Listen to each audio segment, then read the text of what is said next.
everyone, it's Tina. Thank you for coming back to my channel where I ask you what financial freedom looks like to you. We talk about ways to get there. If you are new, please hit that subscribe button, and if you're returning, thank you so much. When you are planning for retirement, there are really 4 categories of assets that I think make up your financial structure.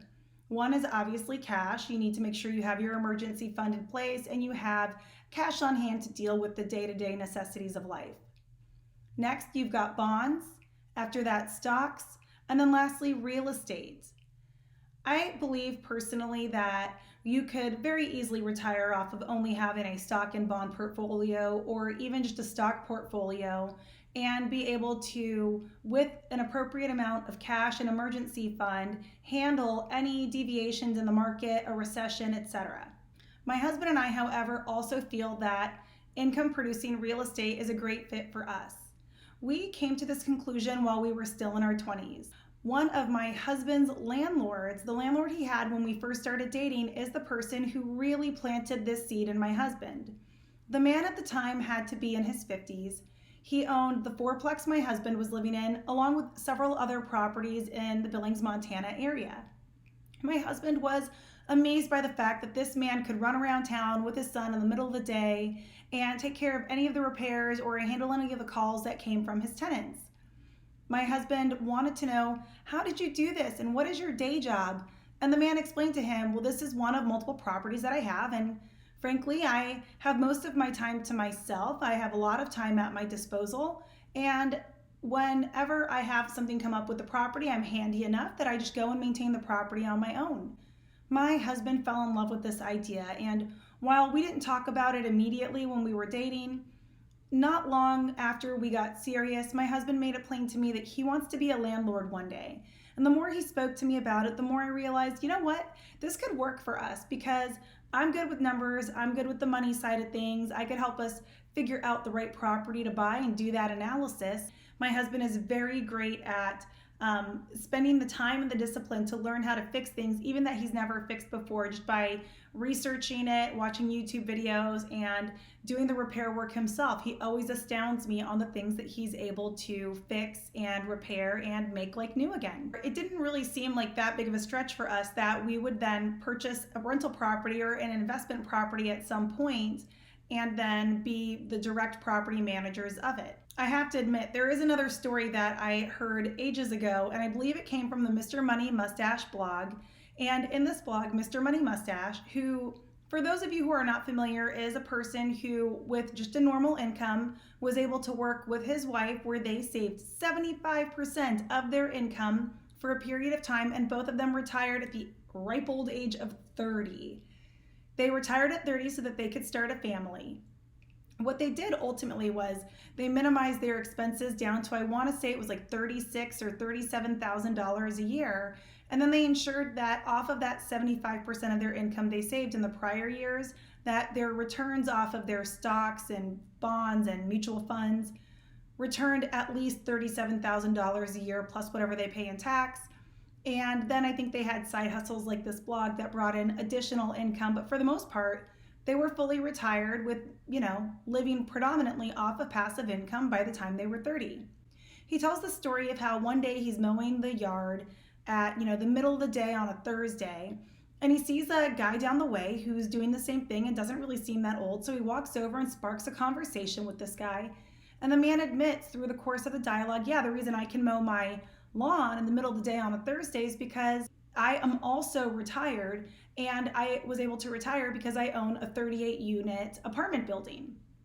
And this inspired me so much. And I've had a vision for my future where I think we'll start with a duplex, and hopefully we'll get another duplex again soon, and then maybe a quadplex at some point. And in the end, just like when you're playing Monopoly, cash those all in and then buy a larger unit that at that point perhaps we hire a separate property manager for, but ultimately we have multiple units providing us income so that you always have, even if 1 or 2 are vacant, you always have a good chunk of change coming in to support your lifestyle. My husband and I feel that this is a great strategy for us just because of our temperaments, our discipline, and the way that we look at things. But we also really feel like land and property are finite resources. They do develop more land, but realistically, Land, well, there will never be more land than there is today. And so while rental properties are not entirely passive income, especially for us where we're doing the property management ourselves, it is fundamentally so much less work than if you were to go and trade in 40 to 60 hours a week at a corporation or some other business. That all being said, you can see clearly that I am excited about the strategy of having income producing real estate in our retirement plans and our financial portfolio. But the question is it a right fit for you? And here are some of the questions I ask people who are considering it but aren't 100% sure which way they want to go. Firstly, can you do it in cash flow positive? Can you either take out a mortgage and charge more in rent so that you cash flow where the rent coming in pays your mortgage payment and CapEx and a property manager if you're choosing not to manage it yourself? If the answer is no and that you'll be in the red, I am confident that it is not a wise financial decision unless you're on a very, very fast-paced repayment plan for your mortgage and you know that you'll be mortgage-free in a short amount of time. For those of you who are already debt-free, would you even want to take out a mortgage? Are you willing to wait the amount of time that it takes to save up to purchase your first income property? Our first income property cost us around $175,000. We did take out a mortgage for it and then we paid that mortgage off aggressively. But from the moment that it was rented out, we were cash flow positive. So we were always in the black. Are you prepared to deal with the risks of being a landlord?